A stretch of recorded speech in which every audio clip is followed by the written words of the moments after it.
Dear Papa Van, ako si Jamie. At hindi ko makakalimutan yung mga sandaling naglalakad ako papalapit sa lalaking minamahal ko. Nakatayo siya sa altar at pinagmamasdan ako sa aking paglalakad. Hindi namin maiwasang maluha pareho. Yung mga mata niyang nangungusap habang naghihintay na tuluyan akong makalapit sa kanya. Parang kailan lang nung pinapangarap ko pa lang yung ganung tagpo para sa aming dalawa. Yung nakakasama ko siyang haharap sa altar. Manunumpa na hindi namin iiwan ang isa't isa. Sa hirap man o sa ginhawa. Maya-maya pa'y babalik na lang ako ng kusa sa realidad. Na yung katuparan ng pangarap kong yon ay isang biro lang pala ng tadhana.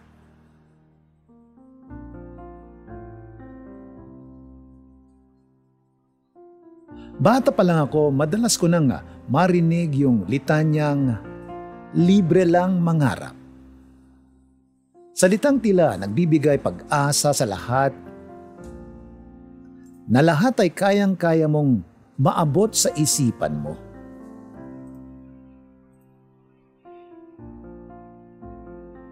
Imagination mo ang limit, sabi nga sa isang TV commercial. Oo nga't libre.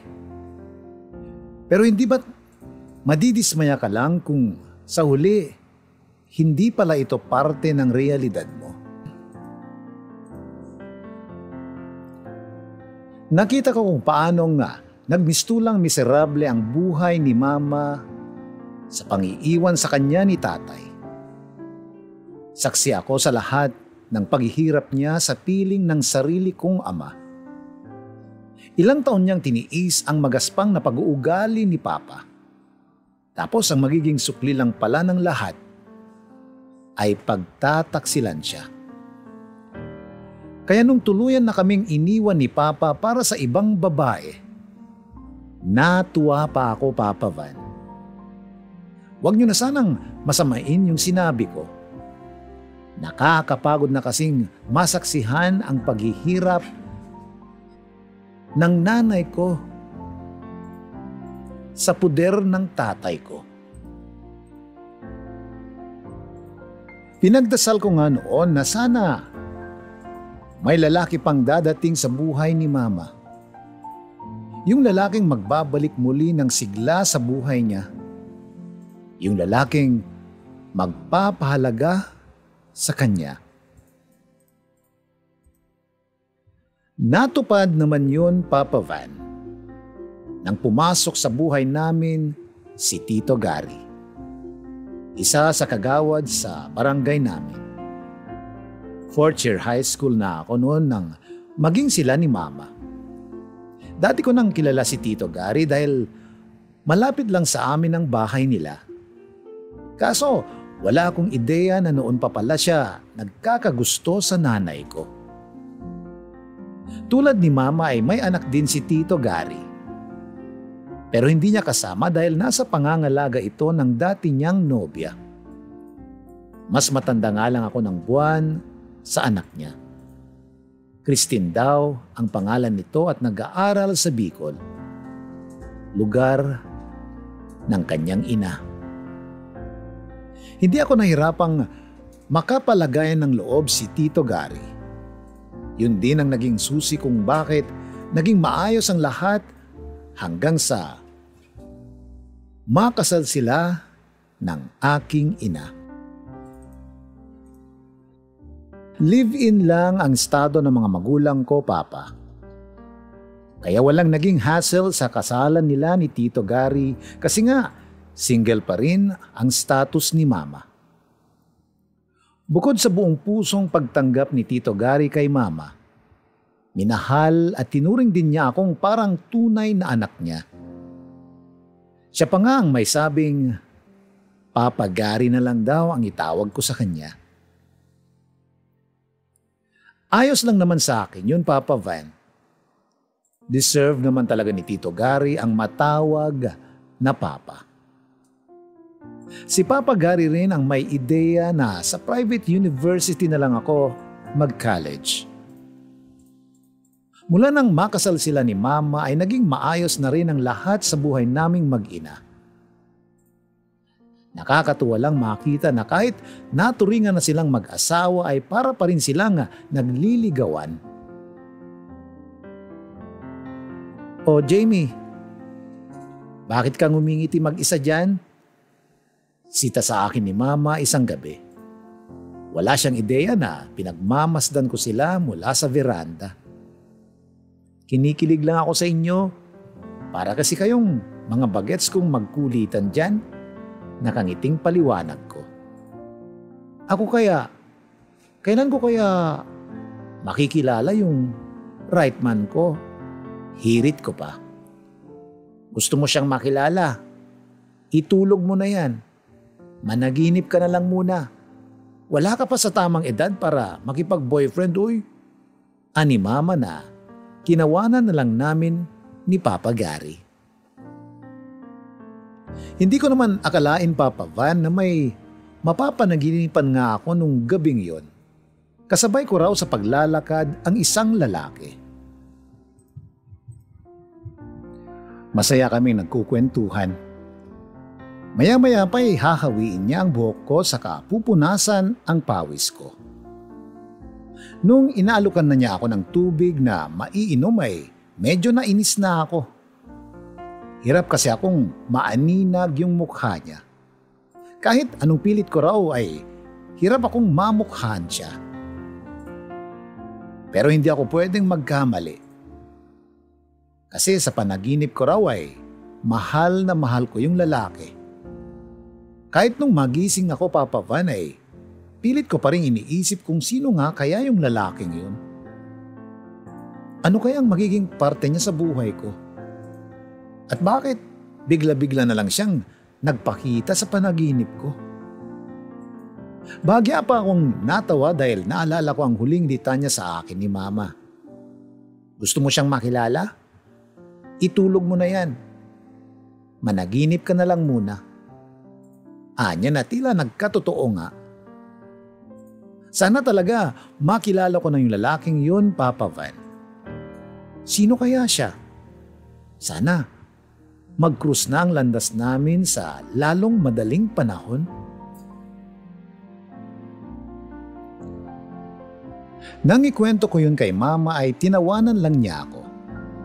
Baka masyado lang daw akong excited magkanobyo kaya kung ano-ano ang napapanaginipan ko. Huwag ko na raw masyadong isipin yun at baka mabaliw lang ako ng di oras.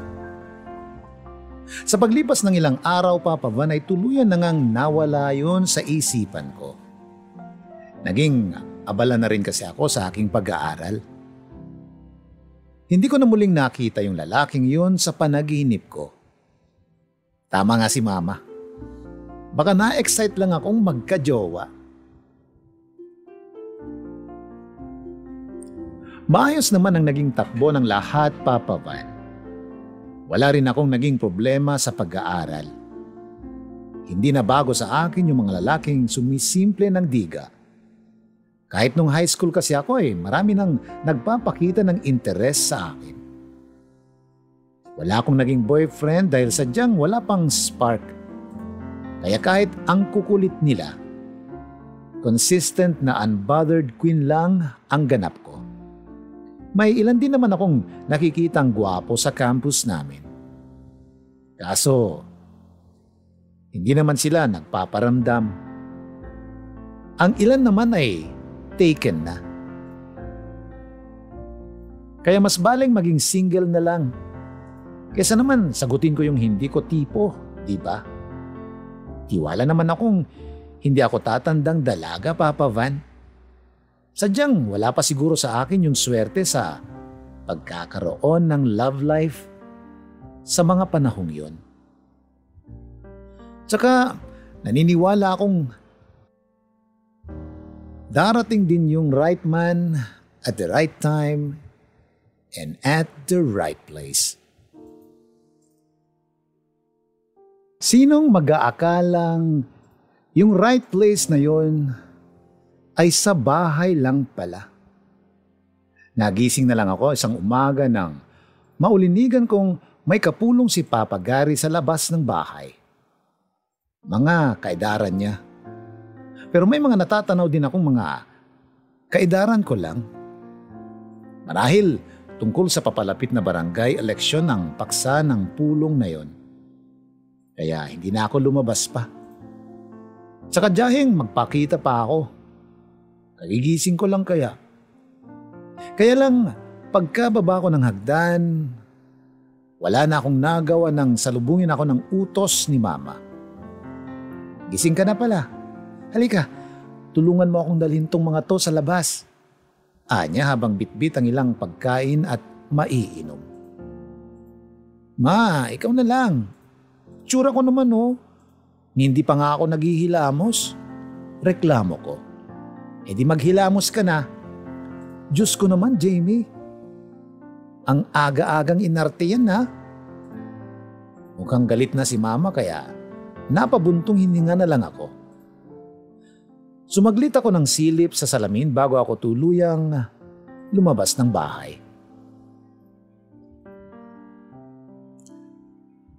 Nag-aabot ako ng merienda sa mga bisita ng bagya akong natigilan. Napako kasi ang paningin ko sa isang lalaking abala sa cellphone niya. Si Marvin.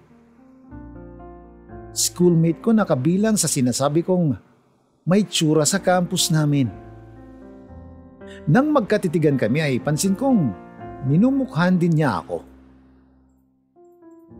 Nakakailang nga lang siyang tumitig, Papa Van. Yung titig ba na parang may gustong sabihin?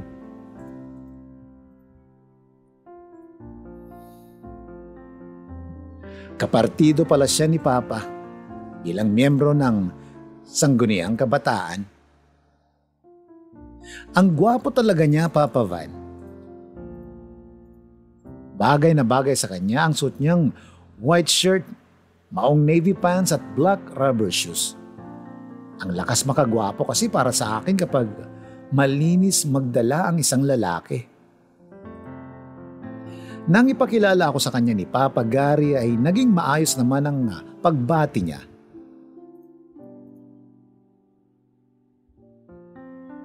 Noon na rin siya nagsimulang makipag-usap sa akin. Kinumpirma niya kung sa parehong university nga pa kami nag-aaral. Isa pa sa napansin ko sa kanya ay ang mapuputing mga ngipin niya. Hindi lang yon, ang bango rin ng hininga niya. Ang hindi ko lang nagustuhan ay ang pagiging pala-cellphone nito. Parang mayat maya kasi ay sa phone niya ang atensyon. Marvin, ikaw nang bahala sa mga print ads natin, iho. Don't worry, makakatuwang mo naman ang anak kong si Jamie. Kapwa kami gulat ni Marvin sa sinabing yun ni Papa.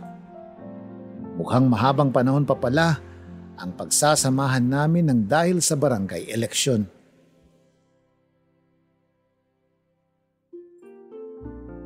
Dahil sa inassign na task sa amin ay mas naging close nga kami ni Marvin. Medyo nag-alangan nga lang ako noon dahil nalaman kong may girlfriend na pala siya at selosa pa.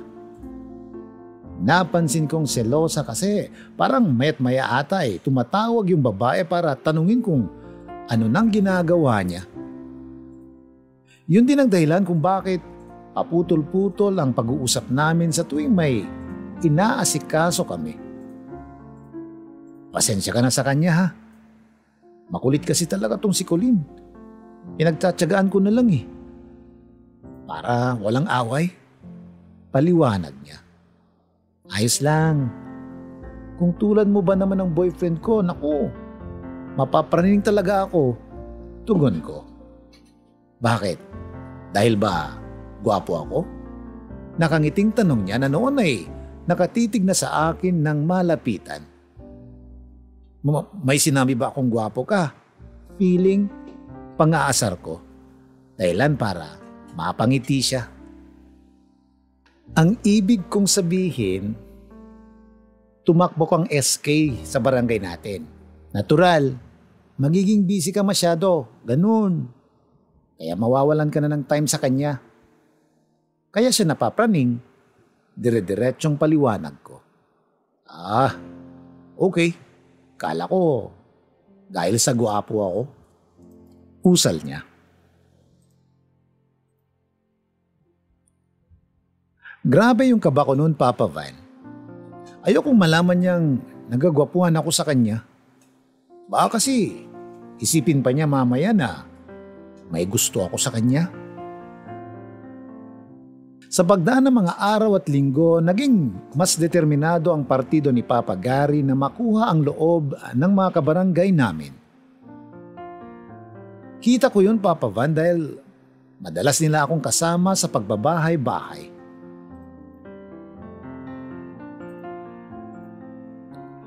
Katuwang nila ako sa pagpapaliwanag ng programa ng organisasyon nila. Madali na lang sa akin ang makisalamuha sa iba't ibang tao dahil outgoing person naman ako. Pero syempre, hindi pa rin may alis yung pagod lalo na't may kalakihan ang barangay namin. Kaya pa ba, kung nauuhaw ka, sa'yo na lang tong tubig ko. Alok ni Marvin. Ayos lang ako. Sa'yo na yan. Baka ma-dehydrate ka. Hindi ka naaabot niyan sa halalan. Sige ka. Biro ko na. Ikinabigla niya. Ito naman nagmamalasakit na nga. Papatayin pa yung tao. Nakangiting tugon niya. Inaamin ko, Papa Van, sa dalas namin magsama ni Marvin, para bang nagkakaroon na siya ng puwang sa puso ko. Sa totoo lang, ang sarap kasi niyang kausap. Di ko nga nararamdaman yung pagod sa sobrang kulit niyang kasama. May pagka-gentleman din siya. Lagi siyang nakaalalay pag nakikita niyang kailangan ko. Boyfriend material ang ganap niya sa akin. Tagapayong, pag mataas ang araw, at tagabitbit ng mga dala kong flyers. Kahit kaya ko naman. Yun si Marvin, Papa Van. Mga katangian niyang mas lalong nagpapapogi sa kanya. At dahil nga ron ay madalas na kaming tampulan ng tukso. Kahit nga si Papa Gary ay humihirit na bagay raw kami. Habang todo deny naman ako. Si Marvin naman, natatawa na lang. Tawa ka ng tawa dyan. Happy ka lang na pinagkakamalan tayo, ganon? Iritang usal ko. Mapapagod ka lang kaka-explain. Hayaan mo na kasi. Anya na, inirapan ko na lang. Pero deep inside, Papa Van, kinikilig na rin ako. At noon lang ako nakaramdam ng ganun sa isang lalaki. Hanggang sa matigilan ako nang bigla niyang punasan yung pawis ko sa noo. Para kasing nangyari na yon. Ang hindi ko lang maalala ay kung kailan o saan. Ilang sandali lang ang lumipas nang alukan niya ako ng tubig na maiinom. Doon ko na naalala yung panaginip ko, Papa Van. Ikaw yun. Usal ko na hindi naman niya narinig. Akalain mong si Marvin pala yun? Mula nga noon ay naiwan na lang akong nakangiti sa isang tabi. Siya pala yung lalaking mahal na mahal ko sa panaginip. Napansin niyang bigla ang pananahimik ko. Pero pinili kong wag na lang sabihin sa kanya ang totoo.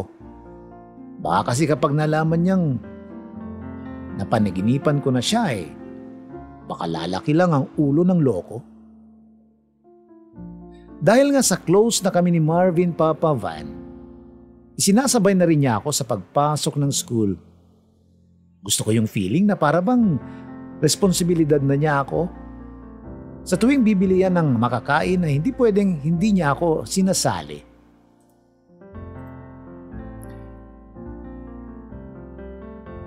Kahit nga sa bibilihin niyang ballpen ay dapat meron din ako. Na-enjoy ko na yung pakiramdam na tinatrato niya akong special Papa Van. Hanggang sa isang gabi nang nakatanggap ako ng tawag mula sa unknown number. Tinig ng babae ang nasa kabilang linya. Girl, hindi ka pa naman siguro nauubusan ng lalaking kakaibiganin, di ba? Baka pwedeng distansyahan mo si Marvin. Babae ka rin. At hindi ka dapat gumagawa ng dahilan para masaktan ng kapwa mo babae. Hindi na ako nagkaroon pa ng pagkakataong magpaliwanag. Gets ko na. Gets ko na kaagad na si Colleen yung tumawag. Sa mga narinig ko ay para akong nabuhusan ng malamig na tubig. Siguro nga, hindi na tamang nakikipagkaibigan pa ako kay Marvin.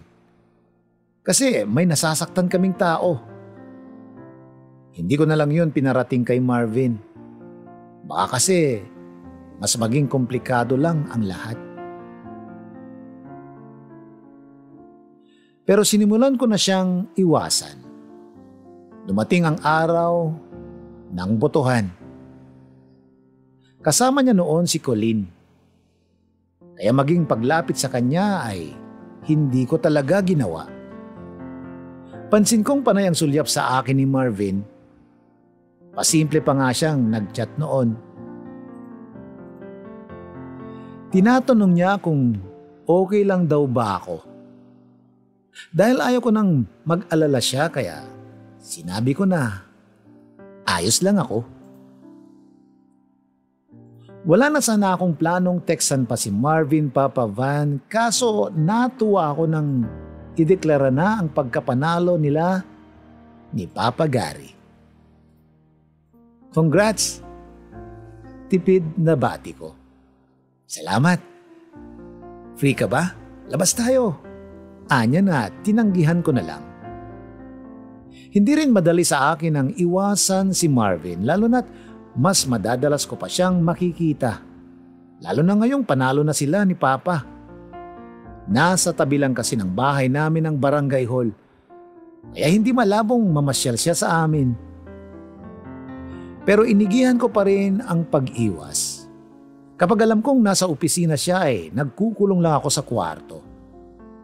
Meron yung hinahanap niya ako sa chat pero nagdadahilan na lang akong nasa labas. Ba't parang ang ilap mo nowadays? Parang sobrang busy mo lang bigla. Chat niya na hindi ko na lang pinansin. Ang totoo Papa Van ay namimiss ko na siya. Yung kakulitan niya. Yung pagiging alaskador niya. Pero kailangan ko siyang tiisin lalo na't alam kong may nasasaktan na. May mga pagkakataon kasi noon na mas inuuna ako ni Marvin kesa sa girlfriend niya. Kaya hindi ko rin masisisi si Colleen kung bakit umabot na siya sa puntong kinailangan na niya akong tawagan. Hanggang isang araw nagulat ako nang bigla siyang sumugod sa bahay. Agad kong napansin ang pagmugto ng mga mata niya. Oh, anong nangyari? Okay ka lang? Tanong ko ngunit tanging pagyakap lang sa akin ang naging tugon niya. Namimiss na kita. Usal niya.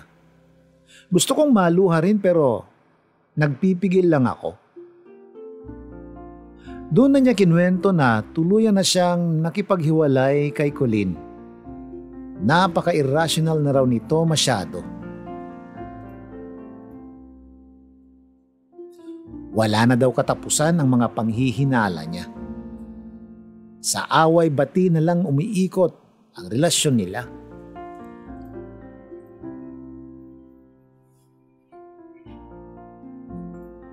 Sorry kung nadamay ka pa sa gulo namin. Please know na wala kang ginawang masama. It's all about her. It's all about her maturities. Alam ko na rin kung bakit napilitan kang iwasan ako. Tinawagan ka pala niya? Ani Marvin. Sorry, hindi na ako nagsabi kasi ayoko nang mas gugulo pa ang sitwasyon. Paliwanag ko. It's okay. Mas naiintindihan kita kesa sa kabaliwan niya. Sa sinabi niya ay bagya na kaming nagtawanan. Papa Van, nung mga sandaling yon, parang natuwa ako dahil pakiramdam ko'y mas pinili ako ni Marvin over his girlfriend. Dahil doon ay muli na namang nabuhay yung pagtatangi ko sa kanya. Gusto kong isiping mahal na rin niya ako kaya niya ginawa yun. Kaso, mahirap namang umasa lalo na't hindi pa lumalabas mismo sa bibig nito. Kung gusto nga niya ako. Kaya imbes na mabuhay ako sa walang kasiguruhan ay in-enjoy ko na lang yung mga moments namin as best friends. At least, yung friendship namin, siguradong walang breakups. Kaya lang, sa pagdaan ng mga araw, parang mas lalo akong nahihirapang panindigan ang salita ko, Papa Van. Kasi naman itong best friend ko, maraming mga popfall na galawan. Kapag nasa mall kami, may mga pagkakataong bigla na lang niyang hahawakan yung kamay ko saka aayain kung saan. Yung mga akbay na tuwing nakikipag-selfie siya sa akin, wala rin siyang arte kung makiinom sa inumin ko. Para sa akin kasi, mga magjowa lang ang gumagawa nun. Kaya tuloy, hindi ko maiwasang kiligin. Minsan ko na rin pinangarap, Papa Van, na sana siya na yung lalaking para sa akin. Yung sabay kaming haharap sa altar balang araw. At sa harap ng mga mahal namin sa buhay ay susumpa kaming magsasama sa hirap man o sa ginhawa. Ang sarap mangarap, Papa Van. Pero sana lang talaga magkakaroon din yun ng katuparan. Kahit nung magkapagtapos na kami ng college, Papa Van, nanatili pa rin sikreto tong feelings ko para sa kanya. Nakakatuwa rin ako, no? Ang lakas kong mangarap ng kasalan pero hindi ko nga masabi-sabi tong feelings ko kay Marvin. Hindi nga nagtagal nakahanap na kami pareho ng trabaho. Natanggap ako sa isang advertising agency habang siya naman sa government. Wala pa ring nababago sa amin kahit na nga magkaiba kami ng pinapasukan. Hanggang sa isang gabi, kakauwi ko lang nang abutan kong isang mestisang dalaga sa may sala. Agad ko na siyang namukhaan. Si Christine, Papa Van. Yung anak ni Papa Gary sa dati nitong nobya. May ideya na ako sa itsura niya dahil may mga nakita na rin akong pictures niya. Nang makita na ako ni na Mama at Papa pinakilala na nga nila si Christine sa akin. Malayong mas maganda siya maging ang pangangatawan niya. Kaya paniguradong maraming magkakagusto sa kanya. Kaya lang pansin kong parang may pagkatibo ang kilos nito. Maluluwag ang pants at mahilig din sa loose shirts. Wala siyang kaarte-arte sa katawan at nakapusod lang ang buhok. Agad naman kaming nakapagpalagayan ng loob ni Christine. Tulad ko palakwento rin siya at masayahing tao. Kaya walang naging kaso sa akin nang sabihin ni Mama na magiging magkakwarto na raw kami. Sandali pa lang kaming magkakentuhan ni Christine pero marami na siyang nakwento sa akin. Minsan na pala siya naloko ng lalaking sobra niyang minahal. Yun palang dahilan kung bakit sinadya niyang baguhin ang pagdadala nito sa sarili. Parang mas gusto ng araw nitong magpakatibo na lang. Para wala na raw magkagusto sa kanya at baka maloko na naman siya. Tinutulungan ko siyang magligpit ng mga gamit niya sa kwarto nang mag-ring ang phone ko. Si Marvin. Agad ko namang sinagot. Nang tanungin niya kung anong ginagawa ko noon ko na sinabi ang pagdating ni Christine. Dati nang alam ni Marvin na anak ito ni Papa Gary. Nang iharap ko ang camera ko kay Christine pansin kong natulala ang best friend ko. Sa itsura niya ay mukhang nagandahan siya rito. Habang si Christine, napagkamalan namang boyfriend ko si Marvin. Ganun na lang ang pagtataka ko nang sumabat si Marvin. Hindi niya ako boyfriend, uy. Teka, ikaw ba? May boyfriend na? Anya. Wow, hanep makasegue ha. Hindi ka naman masyadong halata. Sa naging sita ko halatang namula si Marvin. Hindi man niya aminin, listado ko na kaagad na tinamaan siya kay Christine. Dahil hindi na ako natutuwa nagpaalam na ako sa kanya sa video call. Marami pa kaming gagawin kako at nakakaistorbo lang siya. Kaso ilang sandali lang nang marinig ko si Christine. Oh, ito ba si Marvin, te? Inad niya ako, oh. Natigilan talaga ako noon, Papa Van. Mukhang interesado nga talaga si Marvin kay Christine. Hanggang sa napapansin ko ng tila sila na ang magka-chat. Hindi na kasi ako nare-replyan ng magaling kong best friend. Muli, Papa Van, nilamon na naman ako ng pagkaselosa ko. Mula kasi noon parang si Christine na lang ang laging hinahanap sa akin ni Marvin. Kapag namamasyal nga siya sa bahay hindi na ako ang pakay niya. Kapag ganun, hindi ko na itatago ang inis ko noon, Papa Van. Dati kasi nagsasabi muna siya bago ito pupunta sa bahay. Pero noon halatang kay Christine na siya nagpapaalam na dadalaw siya. Kaya para makaganti pumatol ako sa nangungulit sa akin sa chat. Si Rainier. Isa siya sa pumupormo sa akin. Schoolmate namin nung araw na saktong kinaiinisan din ni Marvin. Bukod kasi sa marami itong tattoo, mukha rin itong basagulero sa unang tingin. Kahit na hindi ako interesado pumayag ako sa alok nitong dinner date. Sinadya ko talagang itaon ang alis ko habang magkausap sila ni Marvin at Christine sa sala. Oh, saan lakad mo? At nakabihis ka, sita niya. Makikipag-date, bakit? Pagsusungit ko. Bah, nagpapaligaw ka na pala? Hindi ka na ata nagsasabi Anya. Bakit? Tatay ba kita? Ikaw nga bigla ka na lang sumugod dito.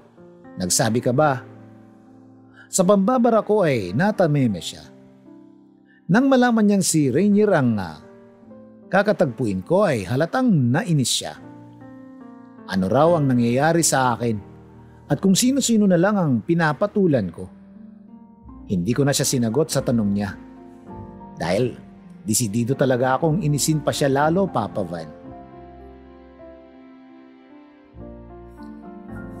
Kinakabahan man dahil sa takot, ay sumugal pa rin ako, Papa Van. Dahil gustong gusto ko talagang makita kung hanggang saan ang kayang gawin ni Marvin para sa akin. Pero nagkamali ako. Dahil Mabuti naman palang tao si Rainier. Masyado lang kaming naging judgmental sa pag-aakalang masamang tao siya. Dahil lang sa physical appearance niya. Taliwas sa inaasahan ko kung paano ako trinato ni Rainier. Ubod pala siya ng bait at gentleman, Papa Van. Kahit napapansin niyang pilit lang ang pagsama ko sa kanya, sinigurado pa rin niyang safe ako sa lahat ng pagkakataon. Sa maniwala kayo't sa hindi, Papa Van, hindi hinawakan ni Rainier ni dulo ng mga daliri ko nung gabing yun.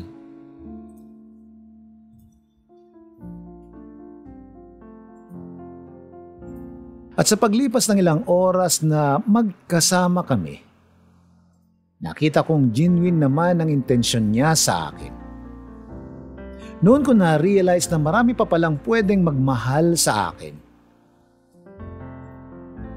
Nakakatawa lang na yung pagmamahal na inaasahan kong ibibigay sa akin ni Marvin ay kay Rainier ko lang pala mararamdaman. Kaya nagpasya na rin akong bigyan ng pagkakataon si Rainier. Hindi dahil sa gusto ko lang galitin si Marvin, kundi dahil naniniwala akong mabuti rin namang tao si Rainier.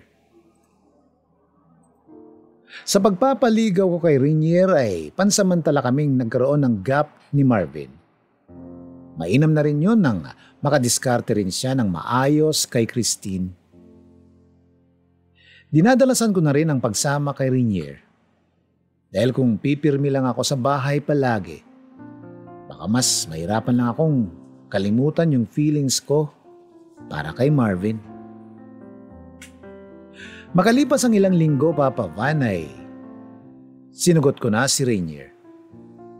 Huwag niyo sanang isipin na ginagamit ko lang siyang panakip butas. Sadyang na-appreciate ko na kasi si Rainier sa tunay niyang ugali. Kaya nang nalaman kong mag-on na rin sina Christine at Marvin, hindi na ako masyadong nasaktan. Siguro nga sila talaga ang para sa isa't isa. Kahit papano kasi ay binabalik na ni Christine yung dating pananamit niya. Hindi na siya bihis lalaki at kilos lalaki. Halatang tinamaan na rin siya sa best friend ko. Puwera biro, Papa Van, masaya talaga ako para sa best friend ko. Bigla ko tuloy naalala, paano kaya kung nalaman niyang nagkagusto ako sa kanya? Ano kayang magiging reaksyon niya? Pero ganun pa man, kontento na ako sa relasyong meron kami pareho.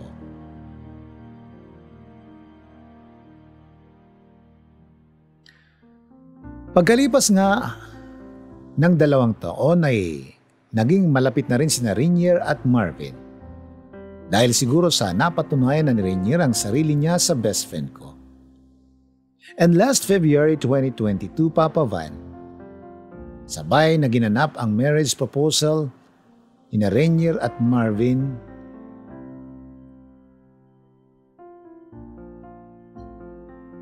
Sa amin ni Christine.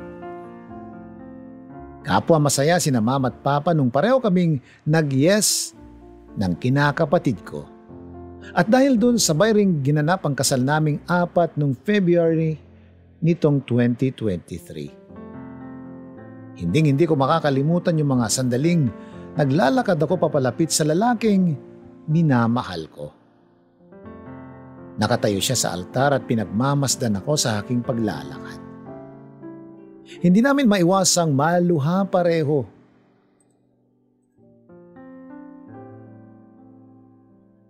Yung mga mata niyang nangungusap habang naghihintay na tuluyan akong makalapit sa kanya. Parang kailan lang nung pinapangarap ko pa lang yung ganung tagpo para sa aming dalawa. Yung makakasama ko siyang haharap sa altar. Manunumpa na hindi namin iiwan ang isa't isa. Sa hirap man o sa ginhawa. Natupad naman yung pangarap ko para sa amin ni Marvin, Papa Van. Pero hindi para sa kasal naming dalawa.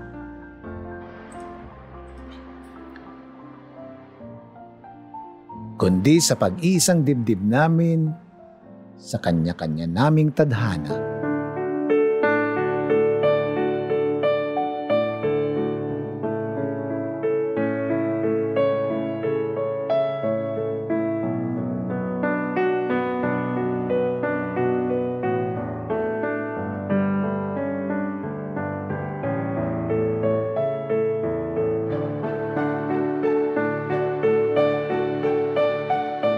Sinong mag-aakalang magkakaroon nga ng katuparan yung pangarap ko? Pero may halo nga lang biro ng tadhana.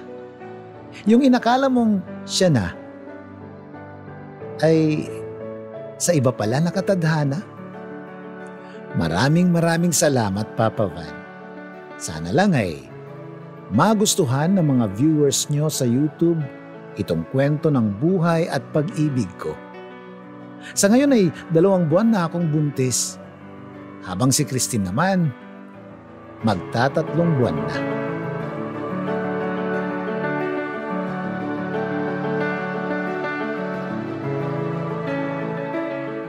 Maraming ang nagbibiro sa amin na baka maging sa delivery room ay magkasabay rin kami.